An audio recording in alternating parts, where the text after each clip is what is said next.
जय श्री कृष्णा। राधे राधे। आप सभी को ज्येष्ठ मास के शुक्ल पक्ष की निर्जला एकादशी व्रत की हार्दिक शुभकामनाएं। आज के इस वीडियो में आप सुनेंगे निर्जला एकादशी व्रत की कथा। पौराणिक कथा के अनुसार श्री सूत जी महाराज शौनक आदि ऋषियों को कथा सुनाते हुए कहने लगे, हे ऋषियों, अब सभी व्रतों में सबसे सर्वश्रेष्ठ एकादशियों में सबसे उत्तम निर्जला एकादशी की कथा भी सुनो। एक बार पांडव पुत्र भीमसेन ने वेद व्यास जी से पूछा, हे महाज्ञानी पितामह, मेरे चारों भाई युधिष्ठिर, अर्जुन, नकुल, सहदेव और मेरी माता कुंती तथा मेरी पत्नी द्रौपदी एकादशी के दिन कभी भी भोजन नहीं करते। वे मुझे भी सदा ऐसा ही करने को प्रेरित करते हैं। उनसे कहता हूँ कि मुझे तो भूख सहन नहीं होती है। मैं दान और विधिवत भगवान श्री हरि की पूजा आराधना करूँगा। सो कृपया कर मुझे ऐसा कोई उपाय बताइए। मुनिवर की उपवास किए बिना ही मुझे एकादशी व्रत का पूर्ण फल प्राप्त हो सके। तो व्यास जी बोले, हे भीमसेन, अगर तुम नरक को बुरा और स्वर्ग को अच्छा समझते हो और अंत में मोक्ष की कामना भी रखते हो, तो दोनों पक्षों की एकादशियों को भोजन मत करो। व्यास जी की बात को सुनकर भीमसेन ने फिर से निवेदन किया, हे महामुनि, जो कुछ भी मैं कहता हूँ उसे आप सुनिए। यदि दिन में एक बार भी भोजन मुझे ना मिले तो मैं नहीं रह पाता, तो ऐसी स्थिति में मैं कैसे उपवास करूं? मेरे उदर में वर्क नामक अग्नि का वास है और बहुत सारा भोजन करने से ही मेरी मुख भी शांत होती है। मुनिवर, आप कृपया करके कोई ऐसा व्रत बताइए जिससे विधि पूर्वक करके मैं स्वर्ग को प्राप्त कर सकूं। वह नीचे करके मुझसे कहिए, जिससे मेरा भी कल्याण हो सके। भीमसेन की परेशानी समझकर व्यास जी कहने लगे, भीमसेन, मनुष्य के लिए सर्वोत्तम वेद का धर्म है, किंतु कलयुग में भी उस धर्म पर चलने की शक्ति किसी में नहीं है।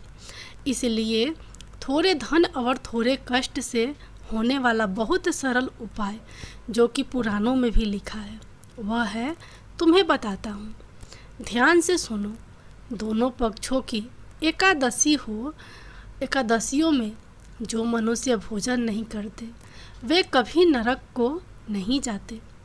इन वचनों को सुनकर महाबली भीमसेन पहले तो पीपल के पत्ते की तरह कांपने लगे, फिर डरते हुए बोले, पितामह, मैं उपवास करने में बिल्कुल असमर्थ हूँ।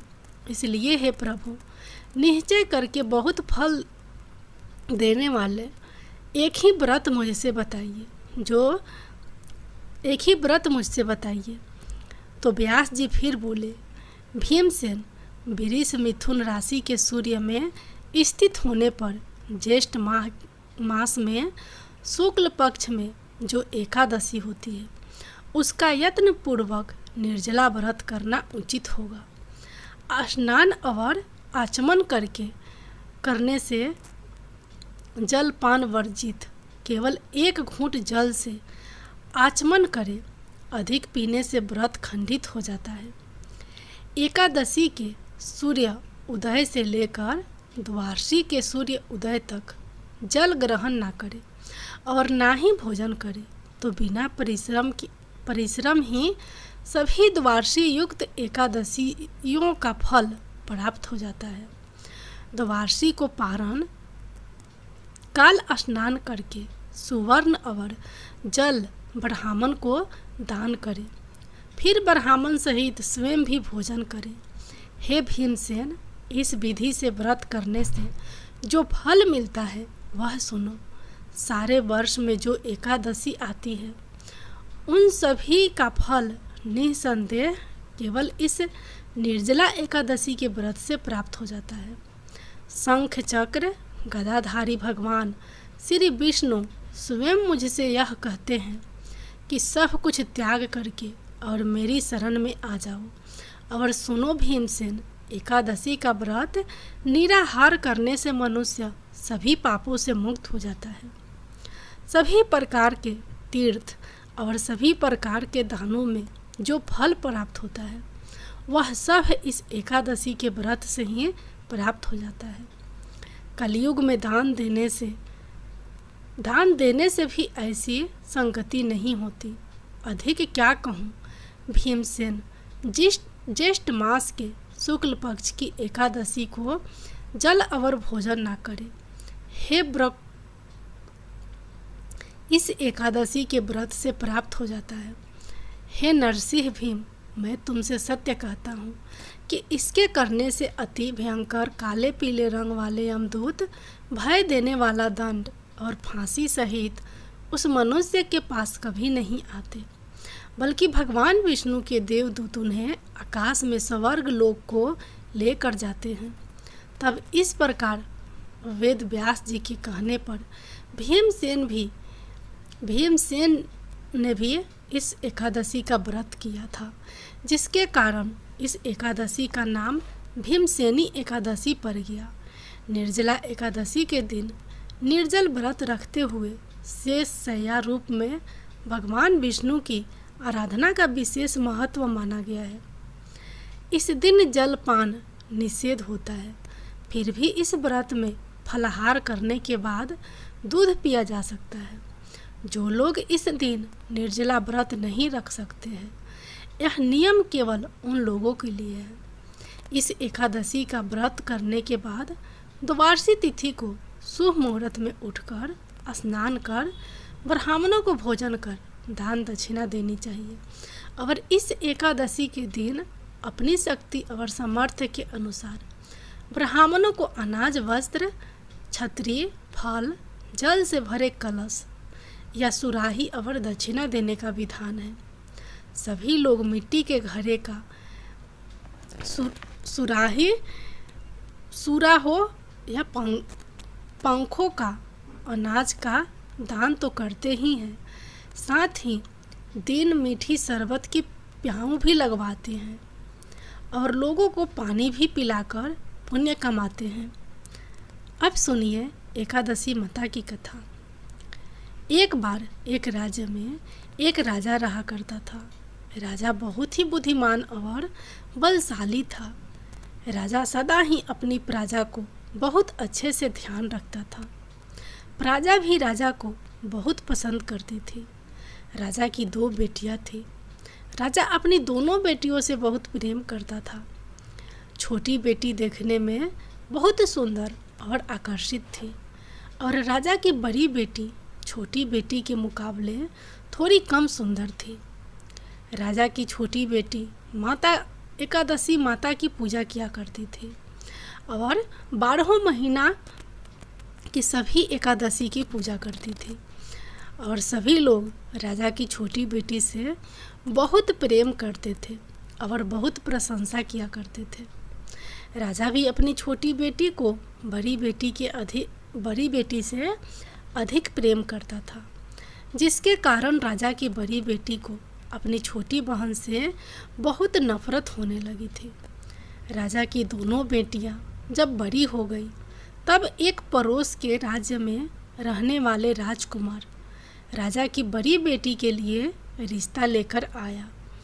लेकिन जैसे ही उस राजकुमार की नज़रें राजा की छोटी बेटी पर पड़ी तो वह राजकुमार राजा की छोटी बेटी पर आकर्षित हो गया और छोटी बेटी से पहले नज़र में ही प्रेम करने लगा। उस राजकुमार ने राजा की बड़ी बेटी के साथ विवाह करने से मना कर दिया और उसने कहा कि मैं अपनी छोटी बेटी से विवाह करना चाहता हूँ। उसने कहा, मैं आपकी छोटी बेटी से विवाह करना चाहता हूँ।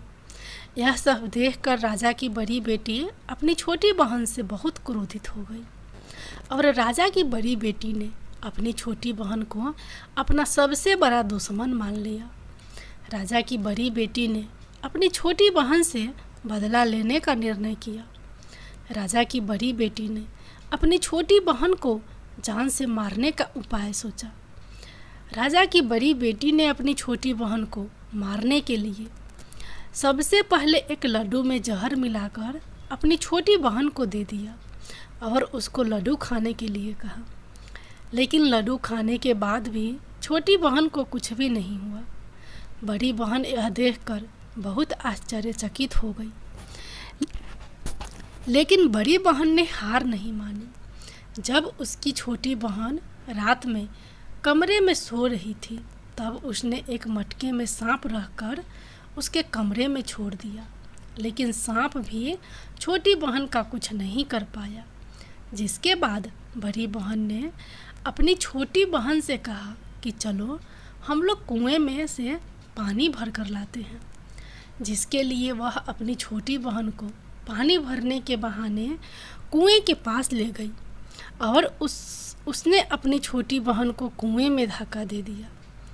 लेकिन छोटी बहन को तब भी कुछ नहीं हुआ, क्योंकि वह हर बार 11 माता उसकी रक्षा कर रही थी। और उधर बड़ी बहन अपने प्रयास के बाद भी असफल हो रही थी, जिससे वह बहुत क्रोधित हो गई। और फिर उसने अपनी छोटी बहन के पास जाकर उससे प्रश्न किया कि मेरी छोटी बहन, क्या तुमको पता है कि भगवान ने सबको मृत्यु एक निश्चित समय पर लिखी हुई है, और कैसे तुम्हारी या मेरी मृत्यु होगी, क्या यह तुम जानती हो? तब छोटी बहन ने अपनी बड़ी बहन को बताया कि हाँ दीदी, मैं तो जानती हूँ मेरी मृत्यु कैसे होगी। छोटी बहन से यह सब बातें सुनकर बड़ी बहन मन ही मन बहुत प्रसन्न होने लगी और उसने अपनी छोटी बहन से कहा कि तुम मुझे अपनी मृत्यु का राज बताओ। तब छोटी बहन ने अपनी बड़ी बहन से कहा कि मेरी मृत्यु तो एक तोते में है, जो तोते के गले में एक हार है, उससे मेरी मृत्यु होगी। जब तक कोई भी व्यक्ति तोते को मारकर उस हार को अपने गले में पहनेगा तो मैं मूर्छित हो जाऊंगी, और जैसे ही उस हार को अपने गले से उतार देगा तो मैं वापस से जीवित हो जाऊंगी। अपनी छोटी बहन की मृत्यु का राज जानकर बड़ी बहन बहुत खुश हुई और उसने अपनी छोटी बहन को मारने के लिए उसके पालतू तोते को ढूंढना शुरू कर दिया। और छोटी बहन को इस बात का अभ्यास हो गया था कि कोई उसकी जान लेना चाहता है, जिसके लिए वह अपने पिताजी के पास गई और उसने अपने पिताजी से कहा कि पिताजी, मेरी मृत्यु के बाद आप मुझे मत जलाइएगा, आप मुझे अपनी पुरानी वाली हवेली में एक पलंग में लेटाकर छोड़ दीजिएगा। अपनी छोटी लड़की की यह बातें सुनकर राजा बहुत आश्चर्यचकित हो गया। राजा ने अपनी छोटी बेटी से पूछा कि बेटी, तुम यह क्या कह रही हो?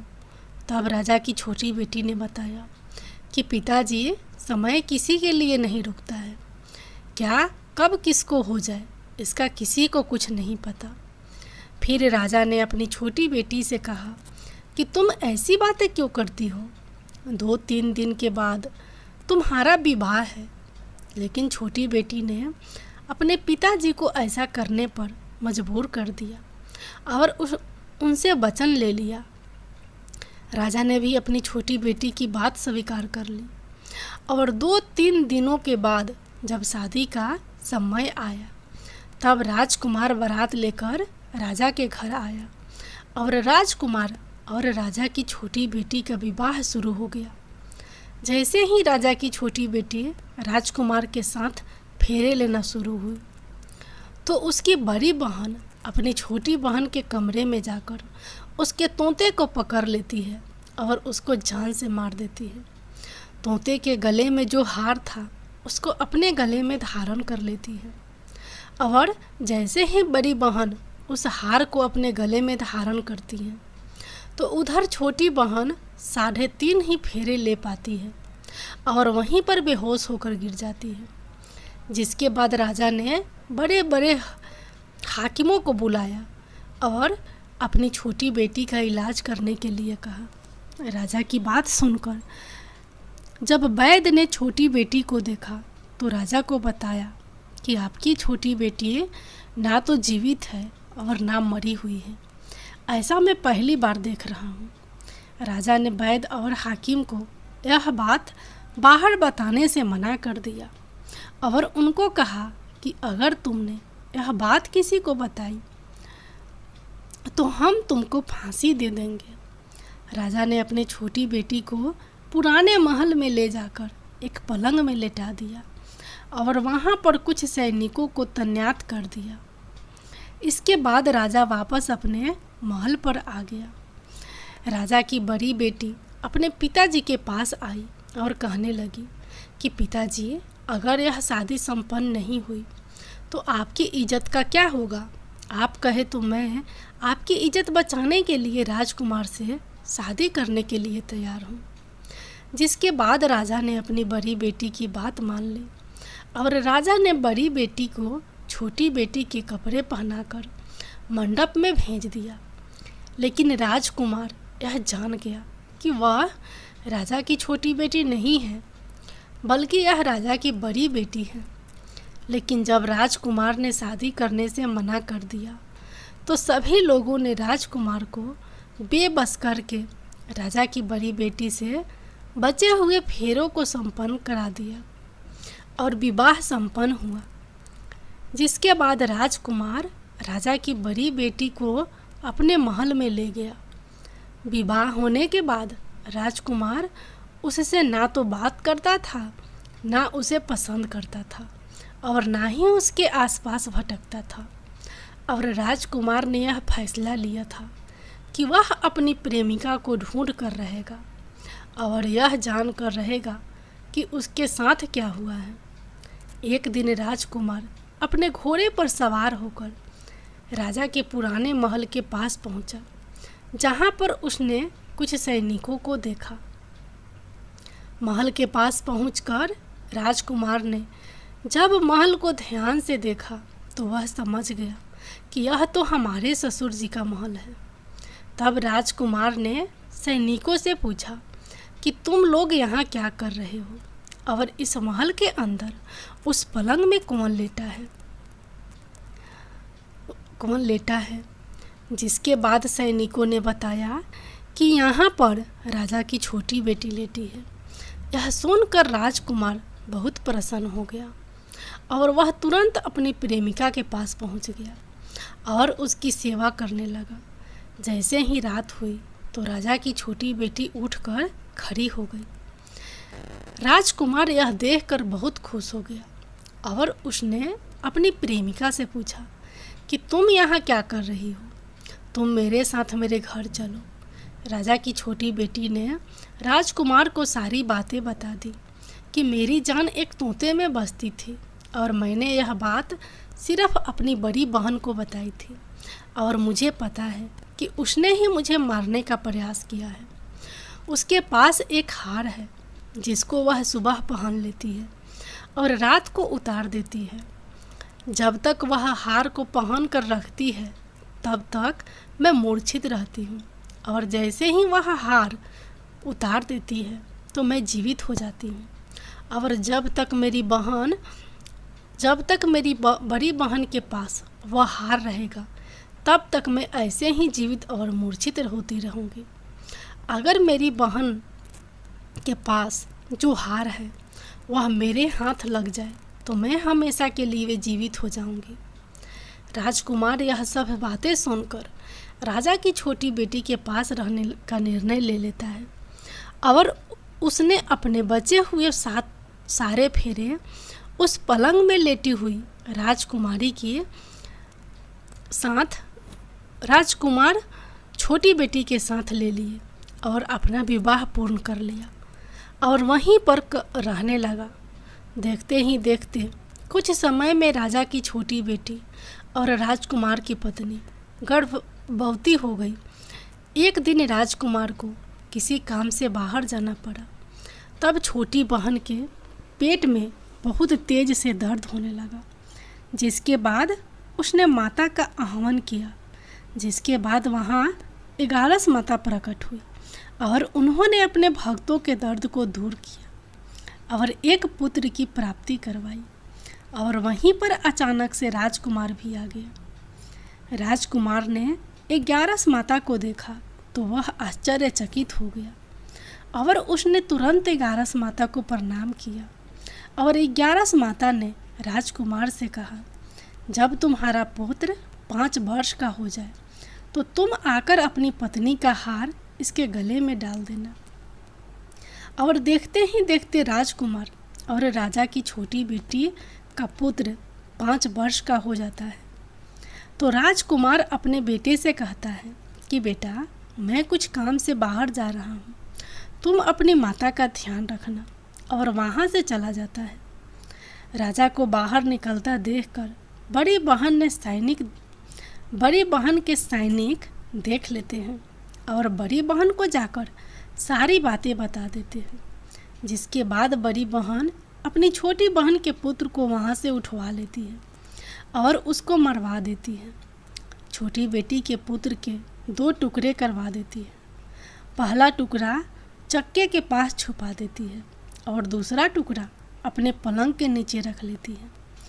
अब 11 माता भिखारी का रूप लेकर आती है और एक भिखारी का रूप रखकर बड़ी बहन के पास चली जाती है। जिसके बाद वहाँ पर भिक्षा मांगने लगती हैं। तो बड़ी बहन अपने नौकरों से कहती हैं कि जाकर भिक्षा दे दो। लेकिन जैसे ही नौकर 11 माता को भिक्षा देने के लिए आते हैं तो माता उन्हें मना कर देती हैं और कहती हैं कि मैं तुम्हारी महारानी से ही भिक्षा लूँगी। जिसके बाद बड़ी बहन स्वयं ही भिक्षा देने के लिए माता के पास आती है।